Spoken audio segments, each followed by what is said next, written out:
Hola mundo, bienvenidos nuevamente a su canal La Verdadera Libertad. Yo soy Gloria y me da mucho gusto volverlos a saludar. Hoy, 29 de junio, el Papa Francisco ha dado a conocer una carta apostólica titulada Desiderio Desideravi, que trata sobre la importancia de la formación litúrgica para el pueblo de Dios. Entonces, en este video vamos a dar lectura a esta carta apostólica. Iniciemos.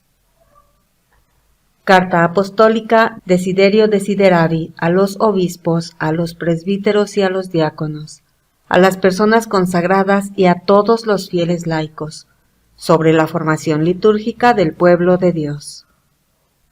Y les dijo: cuánto he deseado comer con vosotros esta Pascua antes que padezca. Lucas 22:15.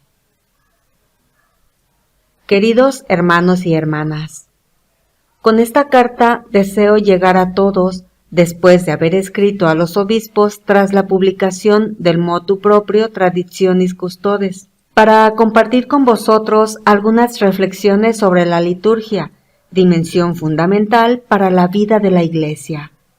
El tema es muy extenso y merece una atenta consideración en todos sus aspectos.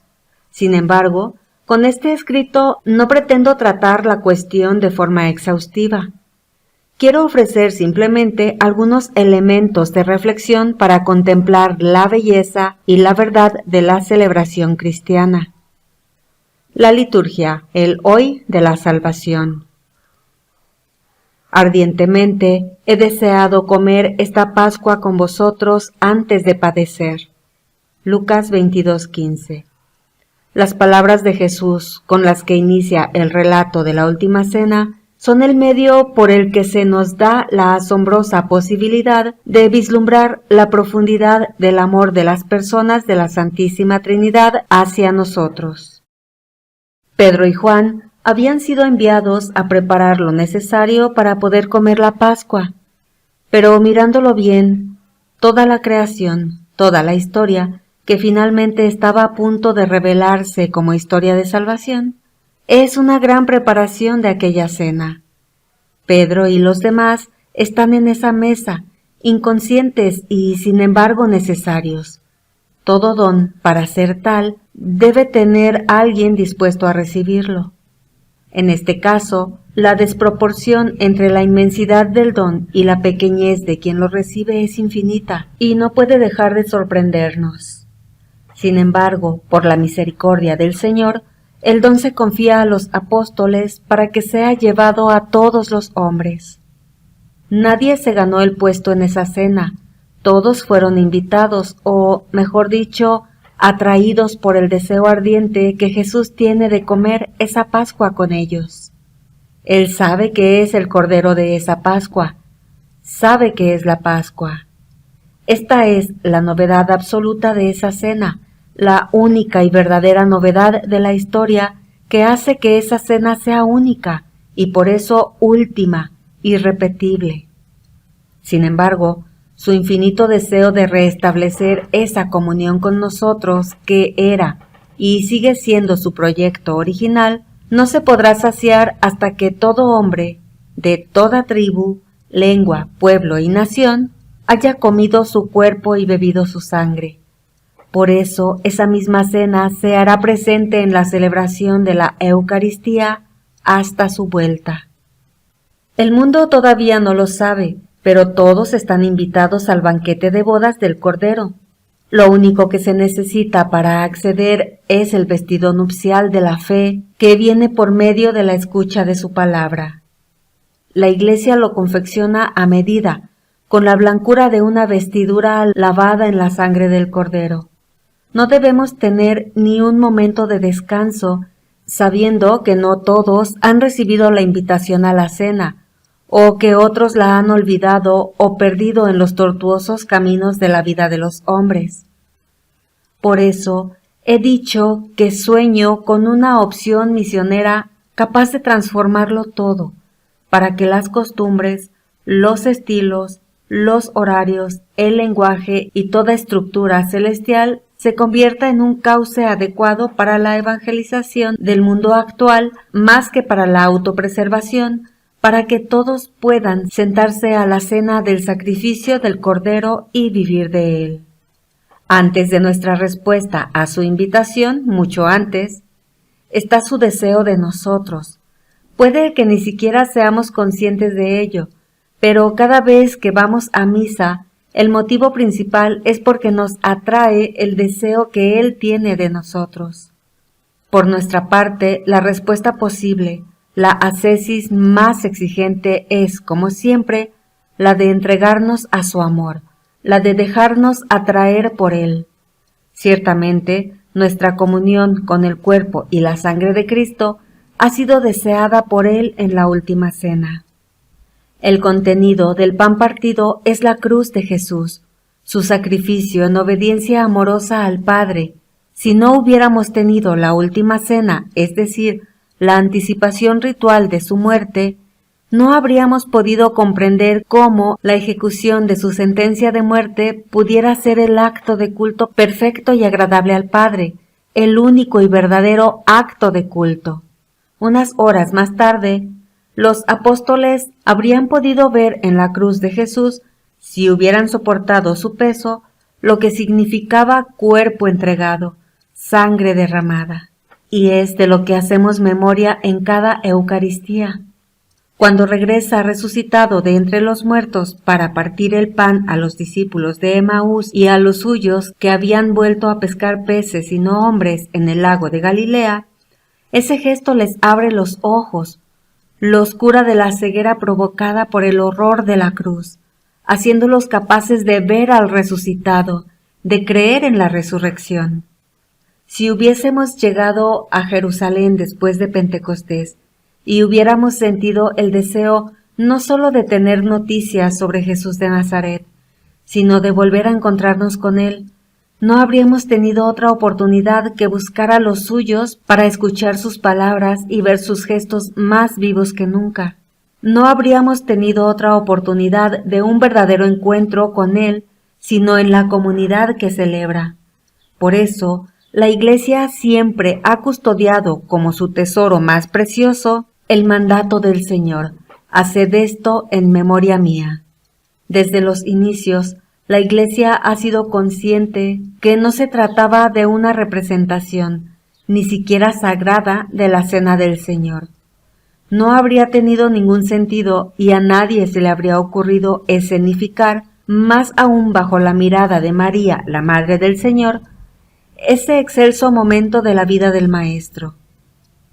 Desde los inicios, la Iglesia ha comprendido, iluminada por el Espíritu Santo, que aquello que era visible de Jesús, lo que se podía ver con los ojos y tocar con las manos, sus palabras y sus gestos, lo concreto del Verbo encarnado, ha pasado a la celebración de los sacramentos. La liturgia, lugar del encuentro con Cristo. Aquí está toda la poderosa belleza de la liturgia. Si la resurrección fuera para nosotros un concepto, una idea, un pensamiento, si el resucitado fuera para nosotros el recuerdo del recuerdo de otros, tan autorizados como los apóstoles, si no se nos diera también la posibilidad de un verdadero encuentro con Él, sería como declarar concluida la novedad del Verbo hecho carne. En cambio, la encarnación, además de ser el único y novedoso acontecimiento que la historia conozca, es también el método que la Santísima Trinidad ha elegido para abrirnos el camino de la comunión. La fe cristiana o es un encuentro vivo con Él o no es. La liturgia nos garantiza la posibilidad de tal encuentro. No nos sirve un vago recuerdo de la última cena. Necesitamos estar presentes en aquella cena, poder escuchar su voz, comer su cuerpo y beber su sangre. Le necesitamos a Él. En la Eucaristía y en todos los sacramentos se nos garantiza la posibilidad de encontrarnos con el Señor Jesús y de ser alcanzados por el poder de su Pascua. El poder salvífico del sacrificio de Jesús, de cada una de sus palabras, de cada uno de sus gestos, mirada, sentimiento, nos alcanza en la celebración de los sacramentos. Yo soy Nicodemo y la samaritana, el endemoniado de Cafarnaúm y el paralítico en casa de Pedro, la pecadora perdonada y la hemorroísa, la hija de Jairo y el ciego de Jericó, Zaqueo y Lázaro, el ladrón y Pedro perdonados. El Señor Jesús, que inmolado ya no vuelve a morir y sacrificado vive para siempre, continúa perdonándonos, curándonos y salvándonos con el poder de los sacramentos. A través de la encarnación es el modo concreto por el que nos ama, es el modo con el que sacia esa sed de nosotros que ha declarado en la cruz. Juan 19:28.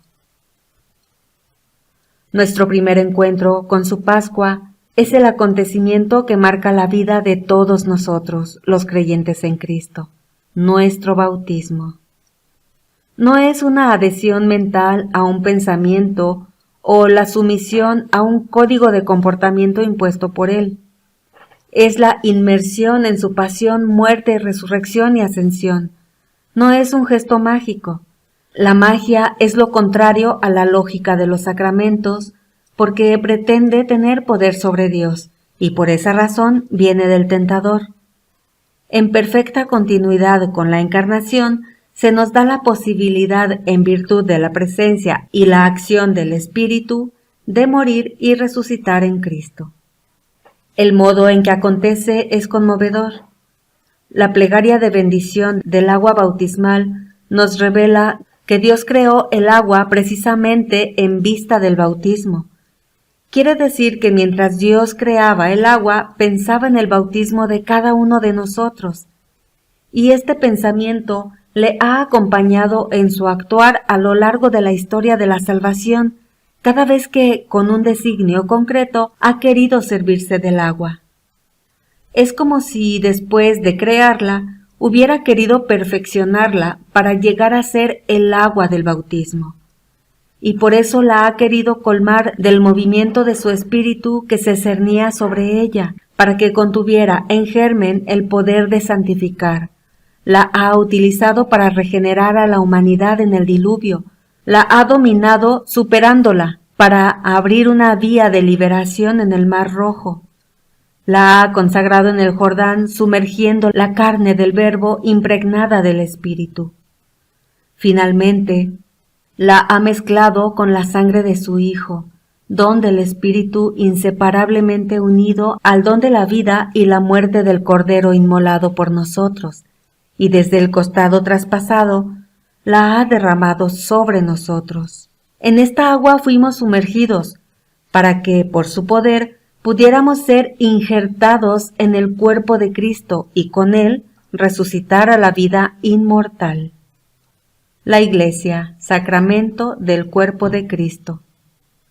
Como nos ha recordado el Concilio Vaticano II, citando la Escritura, los padres y la liturgia, columnas de la verdadera tradición, del costado de Cristo dormido en la cruz, brotó el admirable sacramento de toda la Iglesia.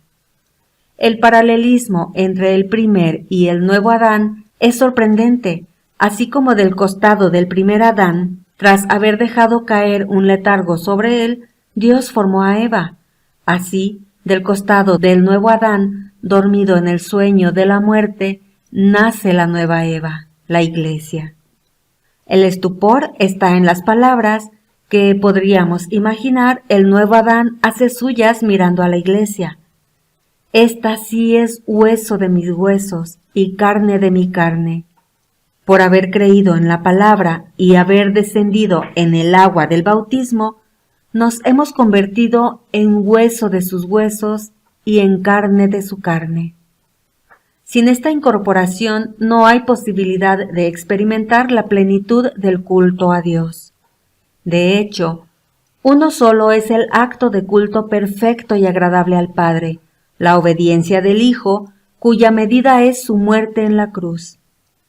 La única posibilidad de participar en su ofrenda es ser hijos en el Hijo. Este es el don que hemos recibido. El sujeto que actúa en la liturgia es siempre y solo Cristo Iglesia, el cuerpo místico de Cristo. El sentido teológico de la liturgia. Debemos al concilio y al movimiento litúrgico que lo ha precedido el redescubrimiento de la comprensión teológica de la liturgia y de su importancia en la vida de la Iglesia.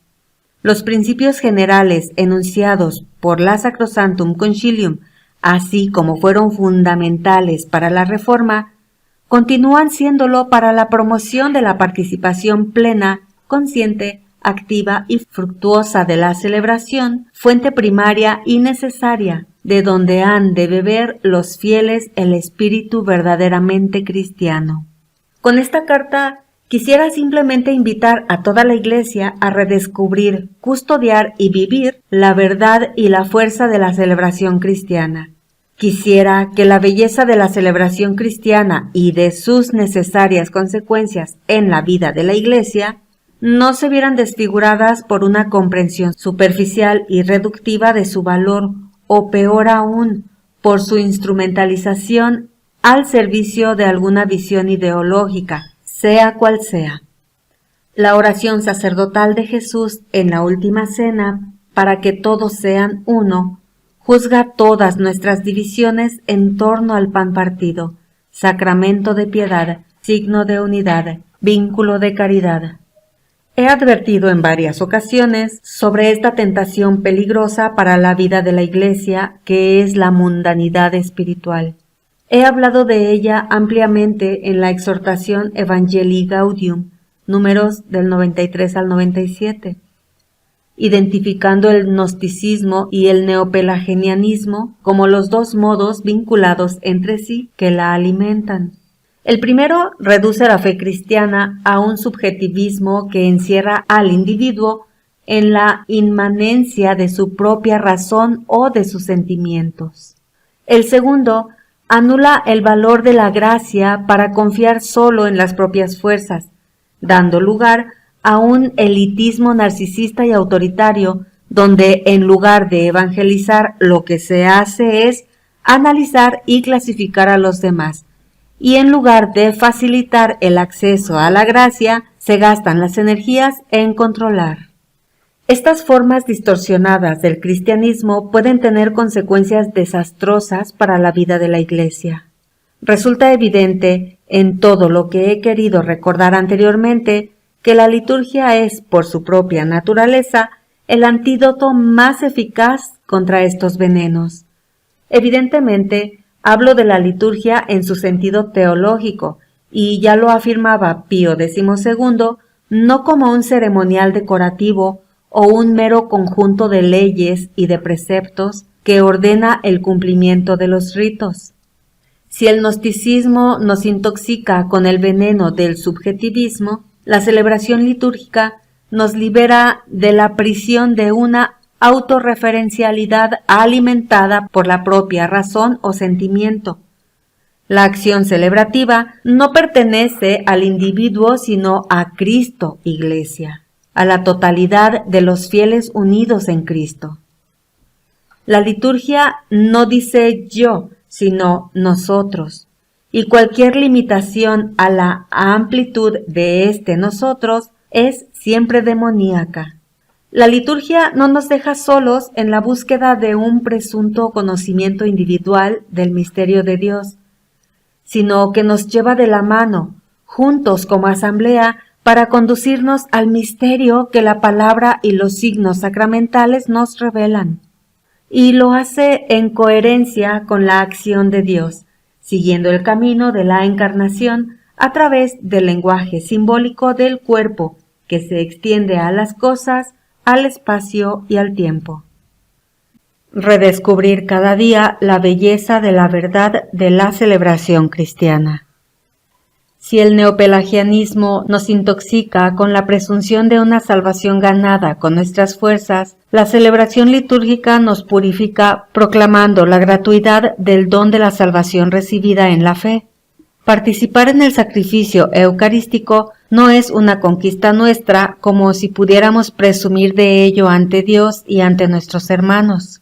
El inicio de cada celebración me recuerda quién soy, pidiéndome que confiese mi pecado e invitándome a rogar a la bienaventurada siempre Virgen María, a los ángeles, a los santos y a todos los hermanos y hermanas que intercedan por mí ante el Señor. Ciertamente no somos dignos de entrar en su casa. Necesitamos una palabra suya para sanarnos. No tenemos otra gloria que la cruz de nuestro Salvador Jesucristo. La liturgia no tiene nada que ver con un moralismo ascético. Es el don de la Pascua del Señor que, aceptado con docilidad, hace nueva nuestra vida. No se entra en el cenáculo sino por la fuerza de atracción de su deseo de comer la Pascua con nosotros. Lucas 22:15. Sin embargo, tenemos que tener cuidado. Para que el antídoto de la liturgia sea eficaz, se nos pide redescubrir cada día la belleza de la verdad de la celebración cristiana. Me refiero una vez más a su significado teológico, como ha descrito admirablemente el número 7 de la Sacrosanctum Concilium. La liturgia es el sacerdocio de Cristo revelado y entregado a nosotros en su Pascua, presente y activo hoy a través de los signos sensibles: agua, aceite, pan, vino, gestos, palabras, para que el Espíritu, sumergiéndonos en el misterio pascual, transforme toda nuestra vida, conformándonos cada vez más con Cristo.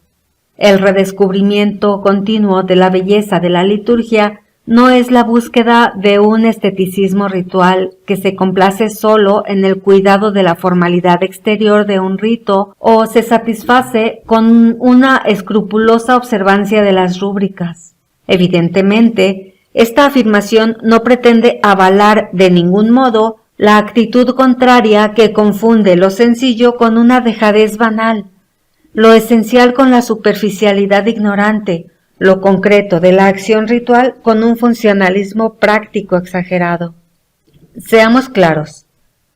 Hay que cuidar todos los aspectos de la celebración: espacio, tiempo, gestos, palabras, objetos, vestiduras, cantos, música, etc., y observar todas las rúbricas. Esta atención sería suficiente para no robar a la asamblea lo que le corresponde, es decir, el misterio pascual celebrado en el modo ritual que la Iglesia establece. Pero incluso si la calidad y la norma de la acción celebrativa estuvieran garantizadas, esto no sería suficiente para que nuestra participación fuera plena. Asombro ante el misterio pascual, parte esencial de la acción litúrgica.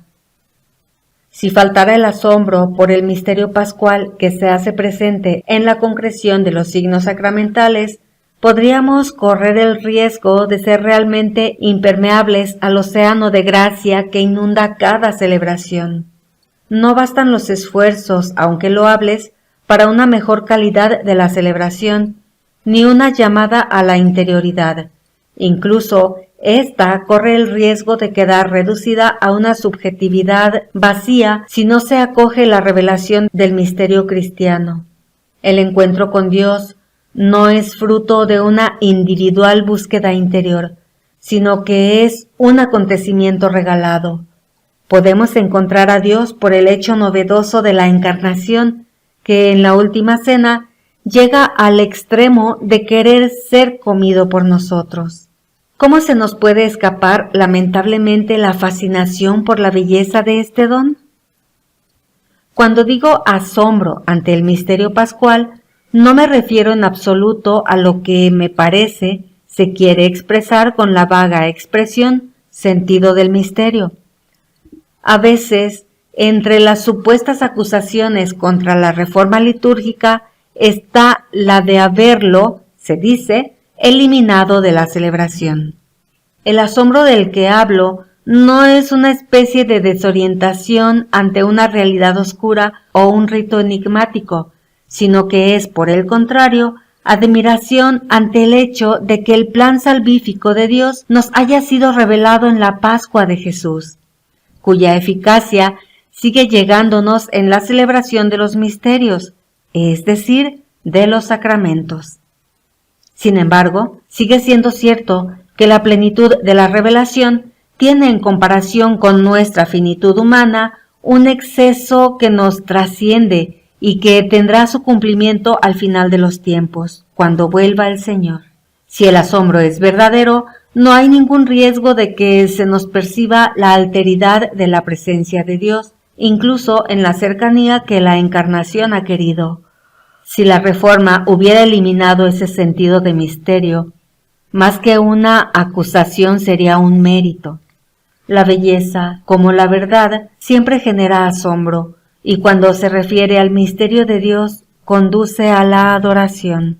El asombro es parte esencial de la acción litúrgica, porque es la actitud de quien sabe que está ante la peculiaridad de los gestos simbólicos. Es la maravilla de quien experimenta la fuerza del símbolo, que no consiste en referirse a un concepto abstracto, sino en contener y expresar en su concreción lo que significa. La necesidad de una seria y vital formación litúrgica. Es esta, pues, la cuestión fundamental. ¿Cómo recuperar la capacidad de vivir plenamente la acción litúrgica? La reforma del concilio tiene este objetivo. El reto es muy exigente, porque el hombre moderno, no en todas las culturas del mismo modo, ha perdido la capacidad de confrontarse con la acción simbólica, que es una característica esencial del acto litúrgico.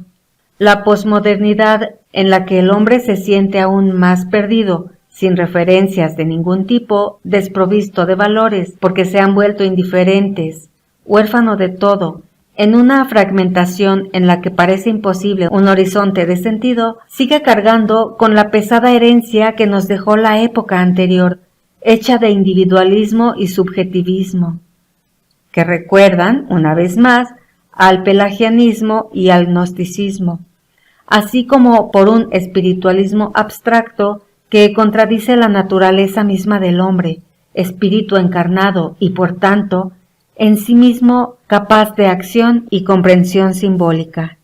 La Iglesia, reunida en el concilio, ha querido confrontarse con la realidad de la modernidad, reafirmando su conciencia de ser sacramento de Cristo, luz de las naciones, Lumen Gentium, poniéndose a la escucha atenta de la palabra de Dios, Dei Verbum, y reconociendo como propios los gozos y las esperanzas, Gaudium et Spes, de los hombres de hoy. Las grandes constituciones conciliares son inseparables, y no es casualidad que en esta única gran reflexión del Concilio Ecuménico, la más alta expresión de la sinodalidad de la Iglesia, de cuya riqueza estoy llamado a ser con todos vosotros custodio, haya partido de la liturgia, Sacrosanctum Concilium. Concluyendo la segunda sección del concilio, el 4 de diciembre de 1963, San Pablo VI se expresaba así: por lo demás, se ha quedado sin fruto la ardua e intrincada discusión, puestos que uno de los temas, el primero que fue examinado, y en un cierto sentido el primero también, por la excelencia intrínseca de su importancia para la vida de la Iglesia, el de la Sagrada Liturgia, ha sido terminado y es hoy promulgado por nos solemnemente. Nuestro espíritu exulta de gozo ante este resultado. Nos rendimos en esto el homenaje conforme a la escala de valores y deberes.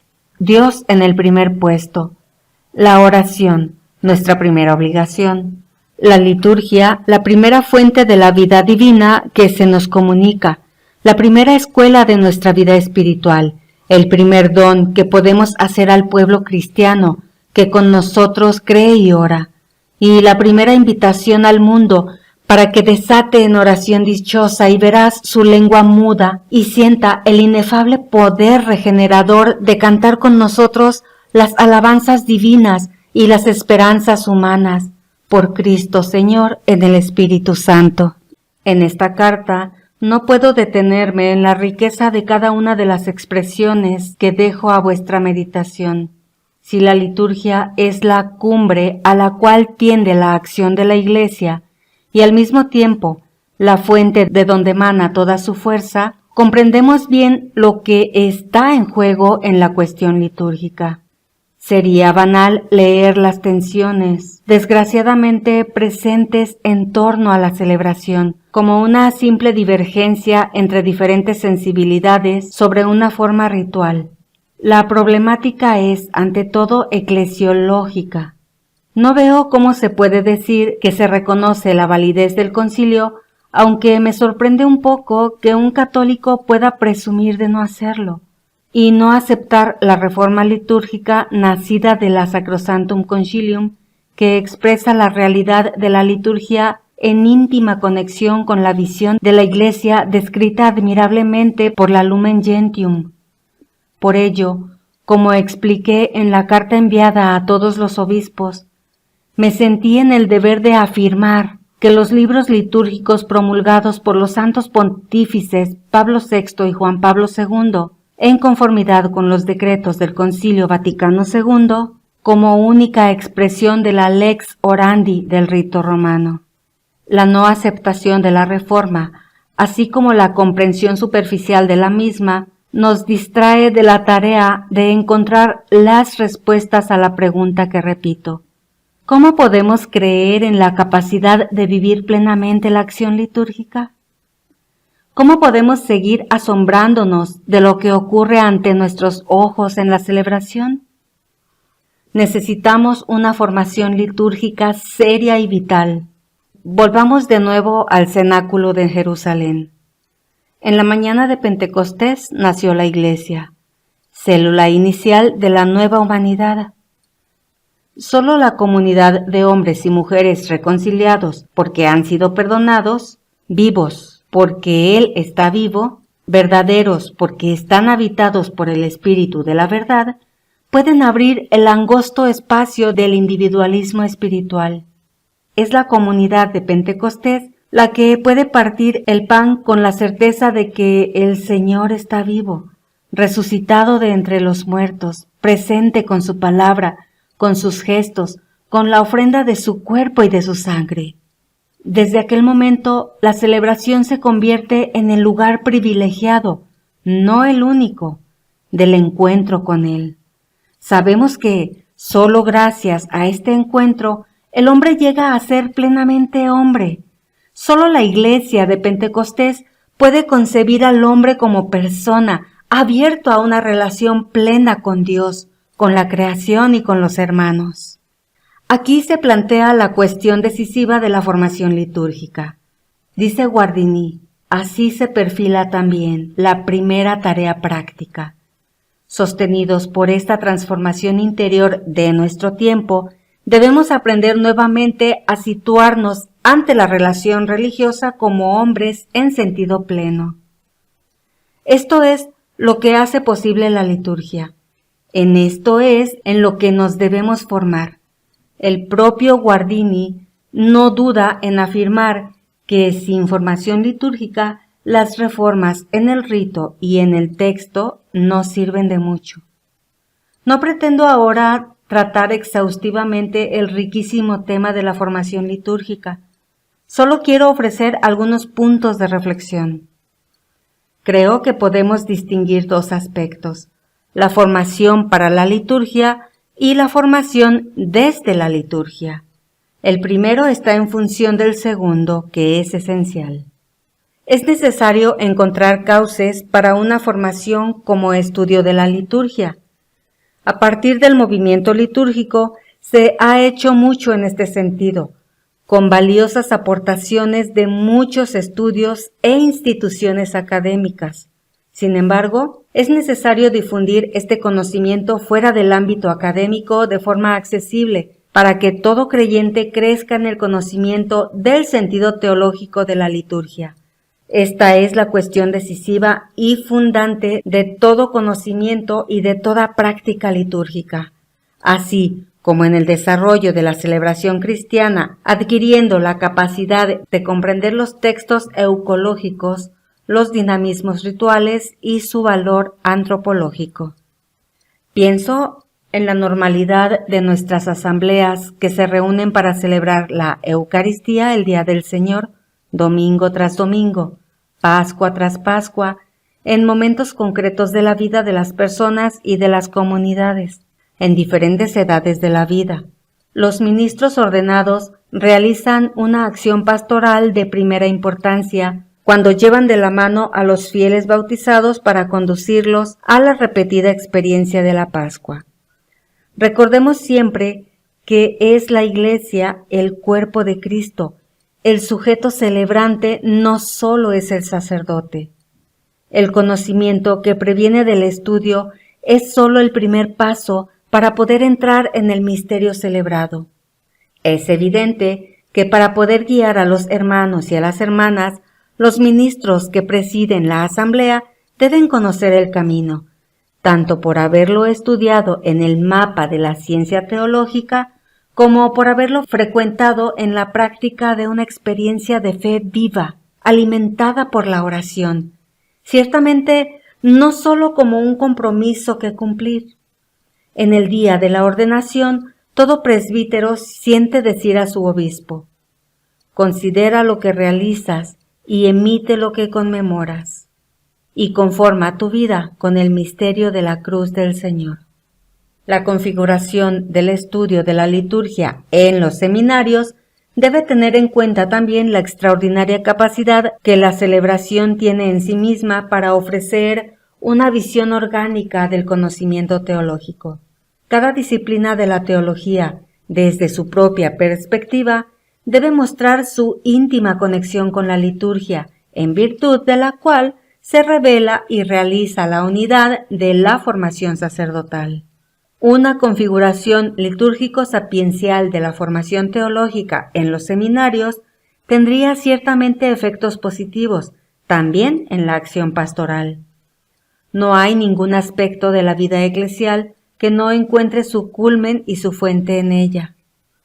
La pastoral de conjunto, orgánica, integrada, más que ser el resultado de la elaboración de complicados programas, es la consecuencia de situar la celebración eucarística dominical, fundamento de la comunión, en el centro de la vida de la comunidad. La comprensión teológica de la liturgia no permite de ninguna manera entender estas palabras como si todo se redujera al aspecto cultural. Una celebración que no evangeliza no es auténtica, como no lo es un anuncio que no lleva al encuentro con el resucitado en la celebración. Ambos, pues, sin el testimonio de la caridad, son como un metal que resuena o un címbalo que aturde. Para los ministros y para todos los bautizados, la formación litúrgica en su primera acepción no es algo que se pueda conquistar de una vez para siempre, puesto que el don del misterio celebrado supera nuestra capacidad de conocimiento. Este compromiso deberá ciertamente acompañar la formación permanente de cada uno con la humildad de los pequeños, actitud que abre al asombro. Una última observación sobre los seminarios. Además del estudio, deben ofrecer también la oportunidad de experimentar una celebración, no solo ejemplar desde el punto de vista ritual, sino auténtica, vital, que permita vivir esa verdadera comunión con Dios, a la cual debe tender también el conocimiento teológico. Solo la acción del Espíritu puede perfeccionar nuestro conocimiento del misterio de Dios, que no es cuestión de comprensión mental, sino de una relación que toca la vida. Esta experiencia es fundamental para que una vez sean ministros ordenados, puedan acompañar a las comunidades en el mismo camino de conocimiento del misterio de Dios, que es misterio de amor. Esta última consideración nos lleva a reflexionar sobre el segundo significado con el que podemos entender la expresión formación litúrgica. Me refiero al ser formados cada uno según su vocación, por la participación en la celebración litúrgica. Me refiero al ser formados cada uno según su vocación, por la participación en la celebración litúrgica. Incluso el conocimiento del estudio que acabo de mencionar, para que no se convierta en racionalismo, debe ser en función de la puesta en práctica de la acción formativa de la liturgia en cada creyente en Cristo. De cuanto hemos dicho sobre la naturaleza de la liturgia, Resulta evidente que el conocimiento del misterio de Cristo, cuestión decisiva para nuestra vida, no consiste en una asimilación mental de una idea, sino en una real implicación existencial con su persona.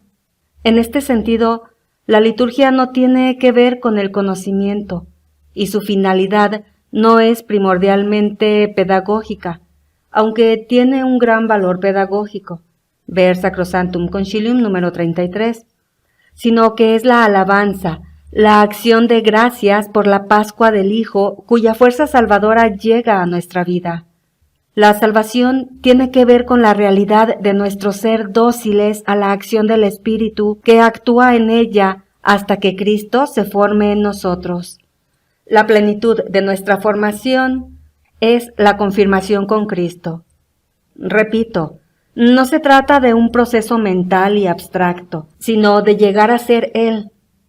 Esta es la finalidad para la cual se ha dado el Espíritu, cuya acción es siempre y únicamente confeccionar el cuerpo de Cristo. Es así con el pan eucarístico, es así para todo bautizado llamado a ser cada vez más lo que recibió como don en el bautismo, es decir, ser miembro del cuerpo de Cristo.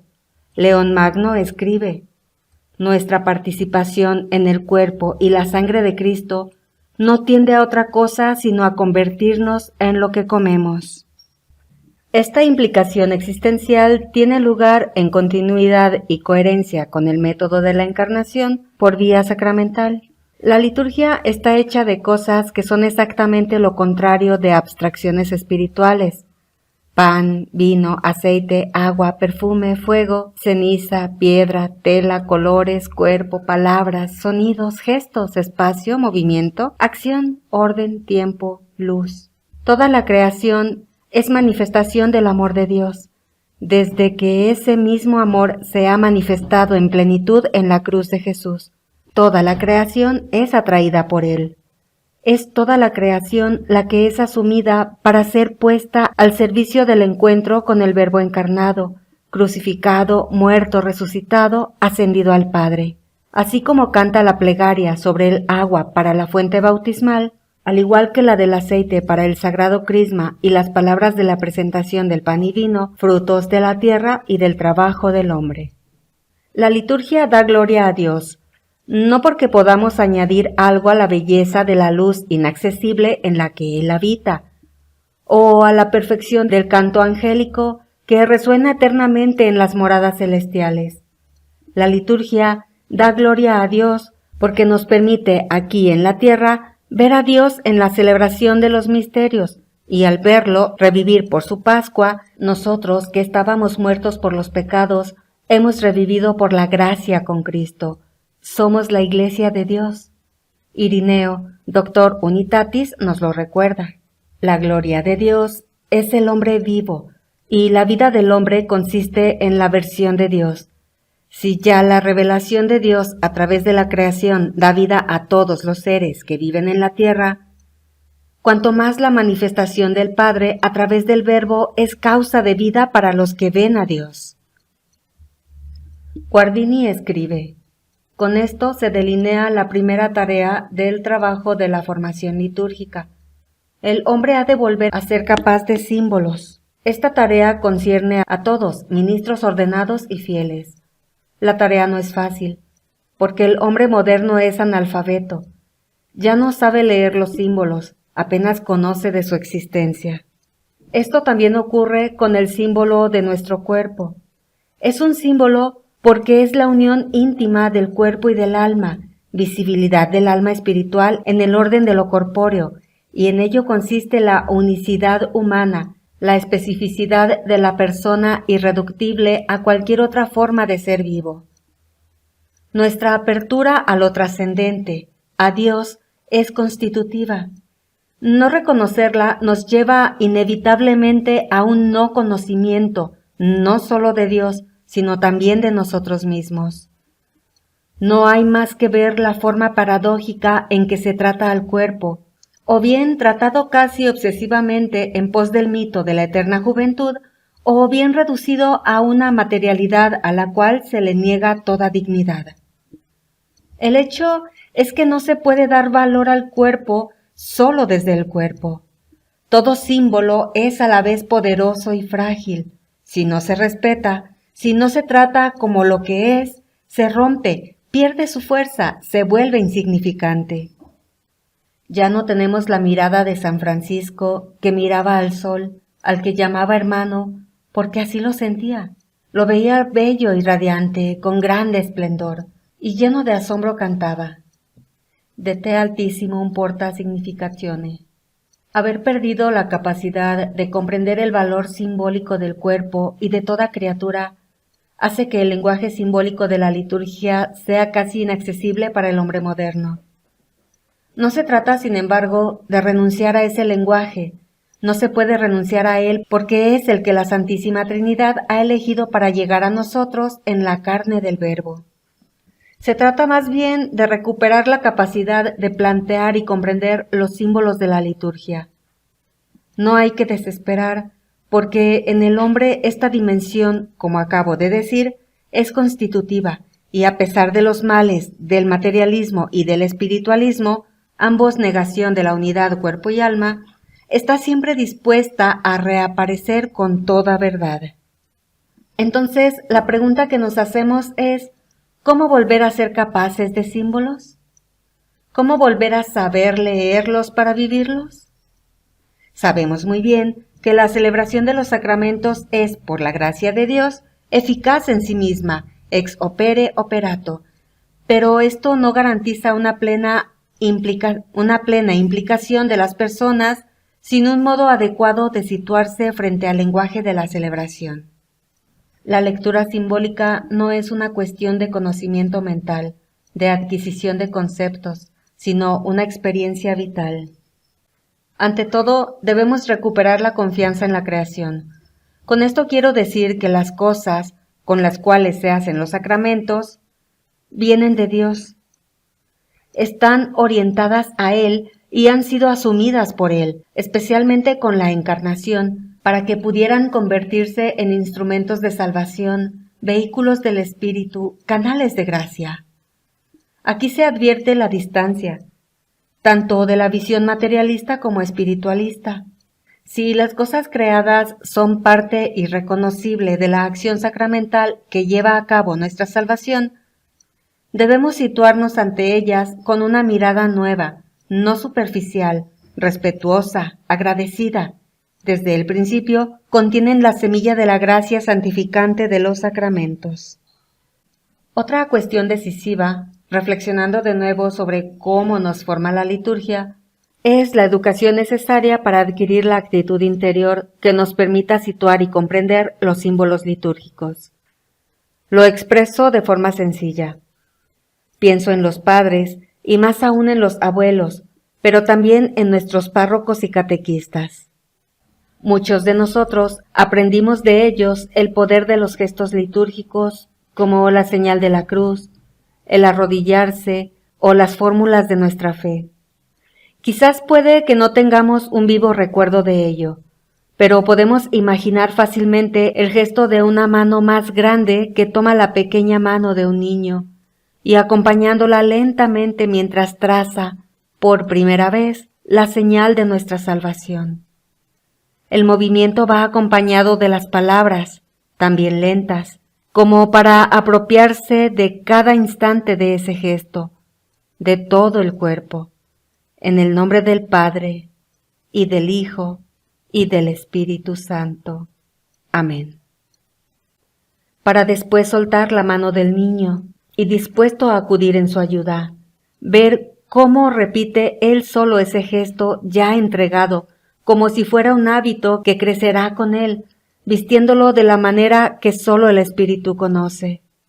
A partir de ese momento, ese gesto, su forma simbólica, nos pertenece, o mejor dicho, pertenecemos a ese gesto, nos da forma, somos formados por él. No es necesario hablar demasiado, no es necesario haber entendido todo sobre ese gesto. Es necesario ser pequeño, tanto al entregarlo como al recibirlo. El resto es obra del Espíritu. Así hemos sido iniciados en el lenguaje simbólico, No podemos permitir que nos roben esa riqueza. A medida que crecemos, podemos tener más medios para comprender, pero siempre con la condición de seguir siendo pequeños. Ars Celebrandi. Un modo para custodiar y para crecer en la comprensión vital de los símbolos de la liturgia es ciertamente cuidar el arte de la celebración. Esta expresión también es objeto de diferentes interpretaciones. Se entiende más claramente teniendo en cuenta el sentido teológico de la liturgia descrito en el número 7 de Sacrosanctum Concilium, al cual nos hemos referido varias veces. El Ars Celebrandi no puede reducirse a la mera observancia de un apartado de rúbricas, ni tampoco puede pensarse en una fantasiosa, a veces salvaje, creatividad sin reglas. El rito es en sí mismo una norma, y la norma nunca es un fin en sí misma, sino que siempre está al servicio de la realidad superior que quiere custodiar. Como cualquier arte, requiere diferentes conocimientos. En primer lugar, la comprensión del dinamismo que describe la liturgia. El momento de la acción celebrativa es el lugar donde, a través del memorial, se hace presente el misterio pascual para que los bautizados, en virtud de su participación, puedan experimentarlo en su vida. Sin esta comprensión, se cae fácilmente en el exteriorismo más o menos refinado y en el rubricismo más o menos rígido. Es necesario, pues, conocer cómo actúa el Espíritu Santo en cada celebración. El arte de celebrar debe estar en sintonía con la acción del Espíritu. Sólo así se librará de los subjetivismos que son el resultado de la prevalencia, de las sensibilidades individuales y de los culturalismos que son incorporaciones sin criterio de elementos culturales que nada tienen que ver con un correcto proceso de inculturación. Por último, es necesario conocer la dinámica del lenguaje simbólico, su peculiaridad, su eficacia. De estas breves observaciones se desprende que el arte de celebrar no se puede improvisar. Como cualquier arte, requiere una aplicación asidua. Un artesano solo necesita la técnica. Un artista, además de los conocimientos técnicos, no puede carecer de inspiración, que es una forma positiva de posesión. El verdadero artista no posee un arte, ni es poseído por él. Uno no aprende el arte de celebrar porque asista a un curso de oratoria o de técnicas de comunicación persuasiva. No juzgo las intenciones, veo los efectos. Toda herramienta puede ser útil, pero siempre debe estar sujeta a la naturaleza de la liturgia y a la acción del Espíritu. Es necesaria una dedicación diligente a la celebración, dejando que la propia celebración nos transmita su arte. Guardini escribe: debemos darnos cuenta de lo profundamente arraigados que estamos todavía en el individualismo y el subjetivismo, de lo poco acostumbrados que estamos a la llamada de las cosas grandes y de lo pequeña que es la medida de nuestra vida religiosa. Hay que despertar el sentido de la grandeza de la oración, la voluntad de implicar también nuestra existencia en ella. Pero el camino hacia esas metas es la disciplina, la renuncia a un sentimentalismo blando, un trabajo serio, realizado en la obediencia a la Iglesia, en relación con nuestro ser y nuestro comportamiento religioso. Así es como se aprende el arte de la celebración. Al hablar de este tema, podemos pensar que solo concierne a los ministros ordenados que ejercen el servicio de la presidencia. En realidad, es una actitud a la que están llamados a vivir todos los bautizados. Pienso en todos los gestos y palabras que pertenecen a la asamblea, reuniéndose, caminar en procesión, sentarse, estar de pie, arrodillarse, cantar, estar en silencio, aclamar, mirar, escuchar. Son muchas las formas en que la asamblea, como un solo hombre, participa en la celebración. Realizar todos juntos el mismo gesto, hablar todos a la vez, transmite a los individuos la fuerza de toda la asamblea. Es una uniformidad que no solo no mortifica, sino que, por el contrario, educa a cada fiel a descubrir la auténtica singularidad de su personalidad, no con actitudes individualistas, sino siendo conscientes de ser un solo cuerpo. No se trata de tener que seguir un protocolo litúrgico, se trata más bien de una disciplina, en el sentido utilizado por Guardini, que, si se observa con autenticidad, nos forma. Son gestos y palabras que ponen orden en nuestro mundo interior, haciéndonos experimentar sentimientos, actitudes, comportamientos. No son el anuncio de un ideal en el que inspirarnos, sino una acción que implica al cuerpo en su totalidad, es decir, ser unidad de alma y de cuerpo. Entre los gestos rituales que pertenecen a toda la asamblea, el silencio ocupa un lugar de absoluta importancia. Varias veces se prescribe expresamente en las rúbricas. Toda la celebración eucarística está inmersa en el silencio que precede a su inicio y marca cada momento de su desarrollo ritual. En efecto, está presente en el acto penitencial, después de la invitación a la oración, en la liturgia de la palabra, antes de las lecturas, entre las lecturas y después de la homilía, en la plegaria eucarística, después de la comunión. No es un refugio para esconderse en un aislamiento intimista, padeciendo la ritualidad como si fuera una distracción. Tal silencio estaría en contradicción con la esencia misma de la celebración. El silencio litúrgico es mucho más. Es el símbolo de la presencia y la acción del Espíritu Santo que anima toda la acción celebrativa, por lo que, a menudo, constituye la culminación de una secuencia ritual. Precisamente porque es un símbolo del Espíritu, tiene el poder de expresar su acción multiforme. Así, retomando los momentos que he recordado anteriormente, el silencio mueve el arrepentimiento y el deseo de conversión, suscita la escucha de la palabra y la oración, dispone a la adoración del cuerpo y la sangre de Cristo, sugiere a cada uno, en la intimidad de la comunión, lo que el Espíritu quiere obrar en nuestra vida para confortarnos con el pan partido. Por eso estamos llamados a realizar con extremo cuidado el gesto simbólico del silencio. En él nos da forma el Espíritu. Cada gesto y cada palabra contienen la acción precisa que es siempre nueva, porque encuentra un momento siempre nuevo en nuestra vida. Permitidme explicarlo con un sencillo ejemplo. Nos arrodillamos para pedir perdón, para doblegar nuestro orgullo, para entregar nuestras lágrimas a Dios, para suplicar su intervención, para agradecerle un don recibido. Es siempre el mismo gesto, que expresa esencialmente nuestra pequeñez ante Dios.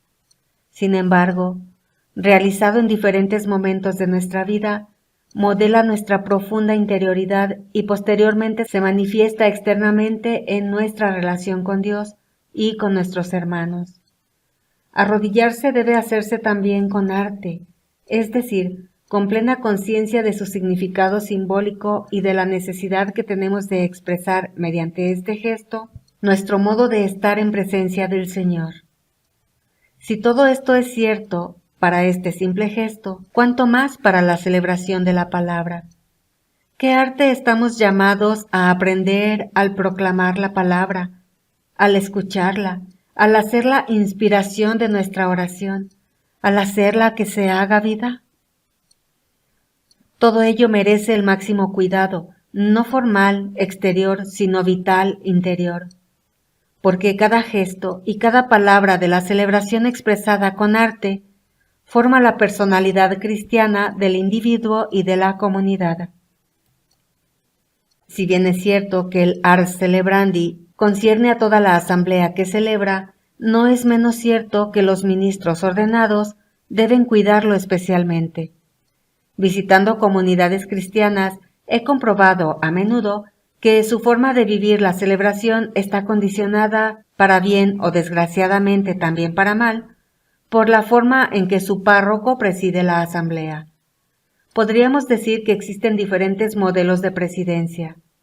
He aquí una posible lista de actitudes que, aunque opuestas, caracterizan a la presidencia de forma ciertamente inadecuada.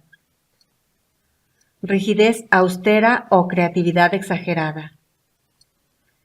Misticismo espiritualizador o funcionalismo práctico. Prisa precipitada o lentitud acentuada. Descuido desaliñado o refinamiento excesivo. Afabilidad sobreabundante o impasibilidad hierática. A pesar de la amplitud de este abanico, creo que la inadecuación de estos modelos tiene una raíz común, un exagerado personalismo en el estilo celebrativo que, en ocasiones, expresa una mal disimulada manía de protagonismo. Esto suele ser más evidente cuando nuestras celebraciones se difunden en redes, cosa que no es siempre oportuno y sobre la que deberíamos reflexionar. Eso sí, no son estas las actitudes más extendidas, pero las asambleas son objeto de este maltrato frecuentemente. Se podría decir mucho sobre la importancia y el cuidado de la presidencia. En varias ocasiones me he detenido en la exigente tarea de la homilía. Me limitaré ahora a algunas consideraciones más amplias, queriendo de nuevo reflexionar con vosotros sobre cómo somos formados por la liturgia. Pienso en la normalidad de las misas dominicales en nuestras comunidades. Me refiero, pues, a los presbíteros, pero implícitamente a todos los ministros ordenados. El presbítero vive su participación propia durante la celebración en virtud del don recibido en el sacramento del orden. Esta tipología se expresa precisamente en la presidencia. Como todos los oficios que está llamado a desempeñar, este no es primeramente una tarea asignada por la comunidad, sino la consecuencia de la efusión del Espíritu Santo recibida en la ordenación que le capacita para esta tarea. El presbítero también es formado al presidir la asamblea que celebra. Para que este servicio se haga bien, con arte, es de fundamental importancia que el presbítero tenga, ante todo, la viva conciencia de ser, por misericordia, una presencia particular del resucitado. El ministro ordenado es, en sí mismo, uno de los modos de la presencia del Señor que hacen que la asamblea cristiana sea única, diferente de cualquier otra. Ver Sacrosanctum Concilium número 7. Este hecho da profundidad sacramental, en un sentido amplio, a todos los gestos y palabras de quien preside. La asamblea tiene derecho a poder sentir en esos gestos y palabras el deseo que tiene el Señor, hoy como en la última cena, de seguir comiendo la Pascua con nosotros. Por tanto, el resucitado es el protagonista y no muestra inmadurez, que busca asumir un papel, una actitud y un modo de presentarse que no le corresponde. El propio presbítero se ve sobrecogido por este deseo de comunión que el Señor tiene con cada uno. Es como si estuviera colocado entre el corazón ardiente del amor de Jesús y el corazón de cada creyente, objeto de su amor. Presidir la Eucaristía es sumergirse en el horno del amor de Dios. Cuando se comprende o incluso se intuye esta realidad, ciertamente ya no necesitamos un directorio que nos dicte el adecuado comportamiento. Si lo necesitamos, es por la dureza de nuestro corazón. La norma más excelsa y por tanto la más exigente es la realidad de la propia celebración eucarística que selecciona las palabras, los gestos, los sentimientos, haciéndonos comprender si son o no adecuados a la tarea que han de desempeñar. Evidentemente, esto tampoco se puede improvisar. Es un arte, requiere la aplicación del sacerdote, es decir, la frecuencia asidua del fuego del amor que el Señor vino a traer a la tierra. Ver Lucas 12:49. Cuando la primera comunidad parte el pan en obediencia al mandato del Señor, lo hace bajo la mirada de María, que acompaña los primeros pasos de la Iglesia. Perseveraban unánimes en la oración, junto con algunas mujeres y María, la Madre de Jesús. Hechos 1:14. La Virgen Madre supervisa los gestos de su Hijo encomendados a los apóstoles. Como ha conservado en su seno al Verbo hecho carne, después de acoger las palabras del ángel Gabriel, la Virgen conserva también ahora en el seno de la Iglesia aquellos gestos que conforman el cuerpo de su Hijo. El presbítero, que en virtud del don recibido por el sacramento del orden repite estos gestos, es custodiado en las entrañas de la Virgen. ¿Necesitamos una norma que nos diga cómo comportarnos?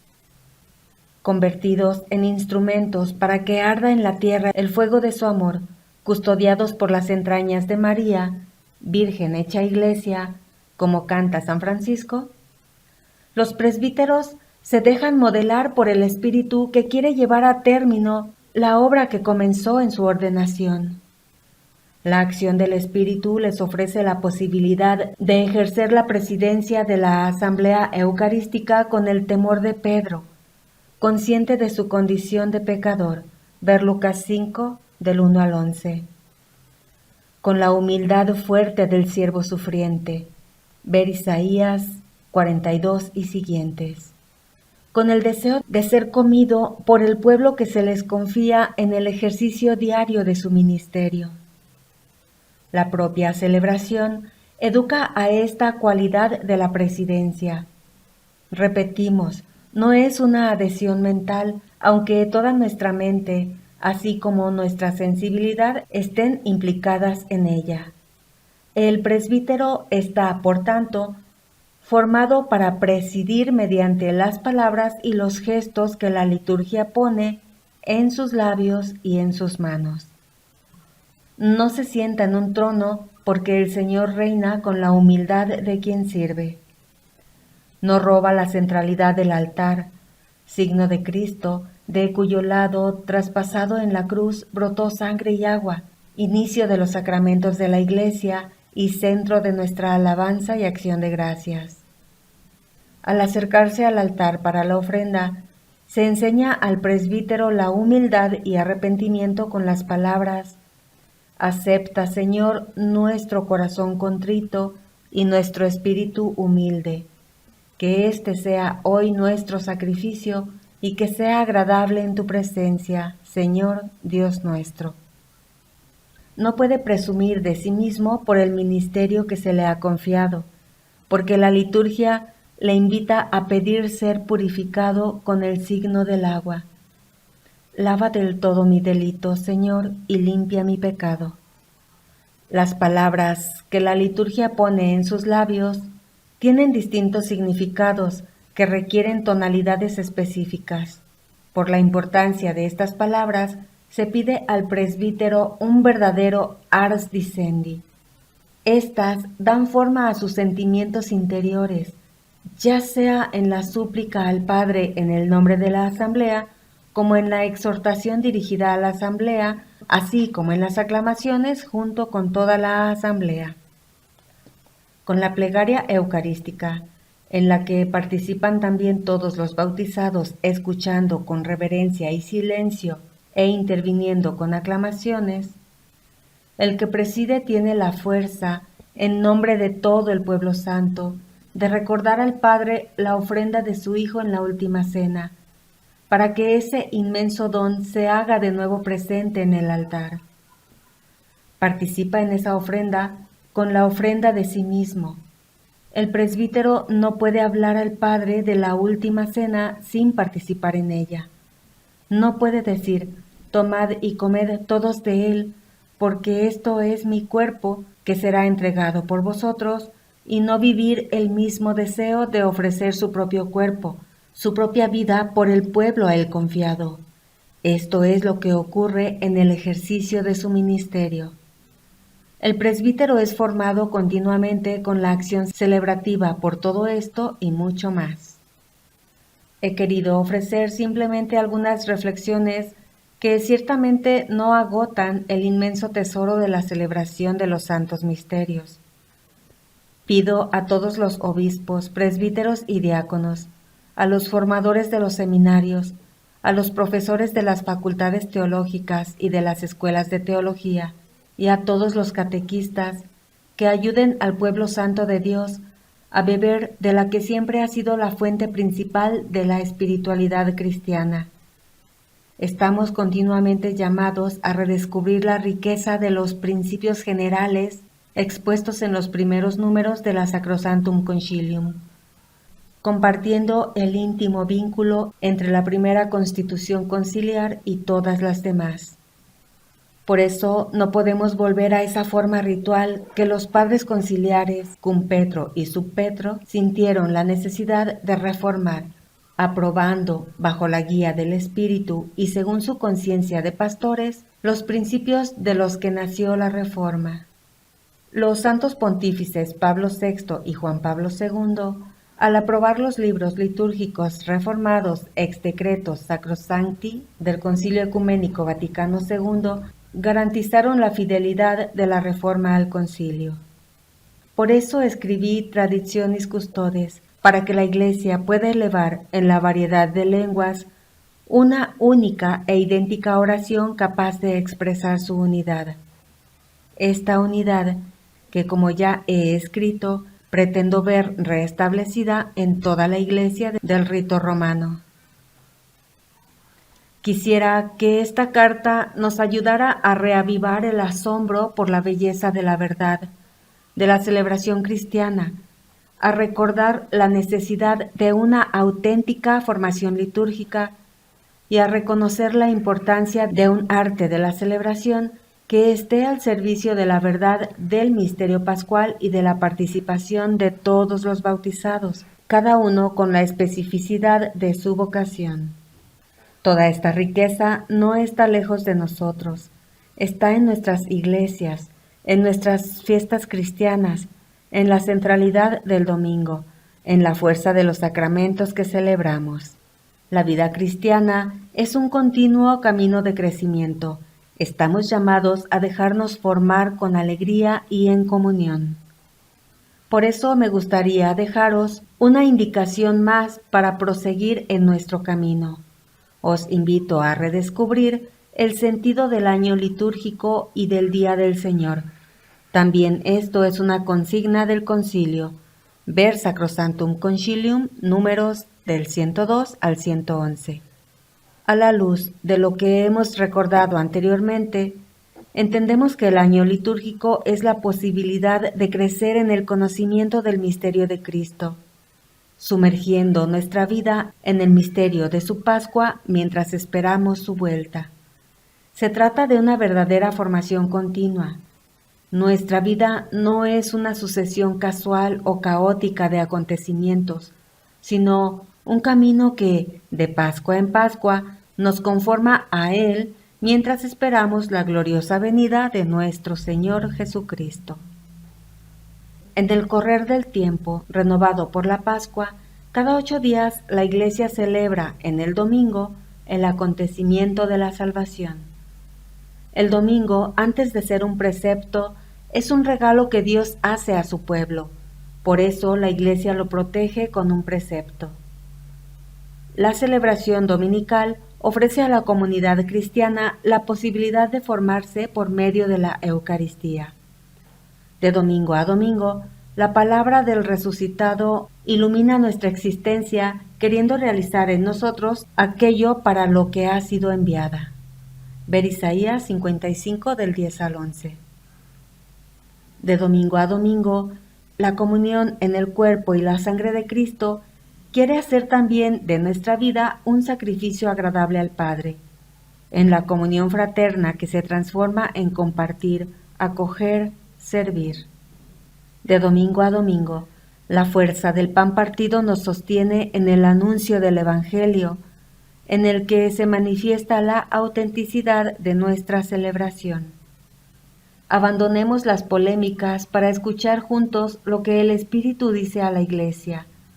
Mantengamos la comunión, sigamos asombrándonos por la belleza de la liturgia. Se nos ha dado la Pascua. Conservemos el deseo continuo que el Señor sigue teniendo de poder comerla con nosotros, bajo la mirada de María, Madre de la Iglesia. Dado en Roma, en San Juan de Letrán, a 29 de junio.